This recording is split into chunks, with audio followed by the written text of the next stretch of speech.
একটা হাদিস শোনাই। আল্লাহ পাক বলেছেন, হে আদম সন্তান, আমরা কি আদম সন্তান না? হে আদম সন্তান, আমার ইবাদতের জন্য সময় বের করো। আমার জন্য, আমার ইবাদতের জন্য সময় বের করো। যদি তুমি আমার জন্য সময় দিতে পারো তাহলে দুইটা তোমাকে ফজিলত আমি দিব। একটা হচ্ছে তোমার সমস্ত টেনশন আমি দূর করে দেব,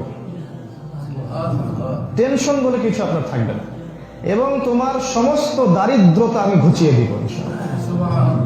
আর আল্লাহ পাক বলেছেন, ওয়াইল লাম তাফআল, তুমি যদি এইটা না করো, আমার জন্য সময় না দাও, আমার ইবাদতের জন্য সময় বের করতে না পারো, তাহলে তোমার দুই হাতকে আমি ব্যস্ততা দিয়ে ভরে দেব। যখনই বলবেন ব্যস্ত আছে, আল্লাহ পাক ব্যস্ততা দিয়ে হাত ভরিয়ে দিয়েছেন, এটা আল্লাহর গজব। আরেকটা হচ্ছে, তোমার অভাব আমি কোশ্চিন কালেও দূর করব না, তোমার অভাব আমি দূর করব না। কপালের মাঝখানে আল্লাহ পাক অভাব লিখে দিবেন।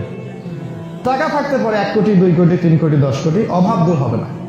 কারণ টাকা মানুষের অভাব দূর করে না, আল্লাহ মানুষের অভাব দূর করেন। একজন ভ্যান চালক সারাদিন ভ্যান চালায়, দেখবেন রাত্রেবেলা দিব্যি সে নাক ডেকে ঘুমাচ্ছে, প্রশান্তির ঘুম। আর দেখবেন ব্যাংক ব্যালেন্সে crore crore, million billion dollar পড়ে আছে, ঘুম নাই, অশান্তি। তাই না? বাস্তবতা এগুলা। অতএব এটা আল্লাহর গজব। যদি আপনি আল্লাহর জন্য সময় দিতে না পারেন, আল্লাহ পাক আপনার হাতকে ব্যস্ততা দিয়ে ভরে দিবেন, আপনি সময় দিতে পারবেন না। তখন অভাব আল্লাহ কখনো দূর করবেন না।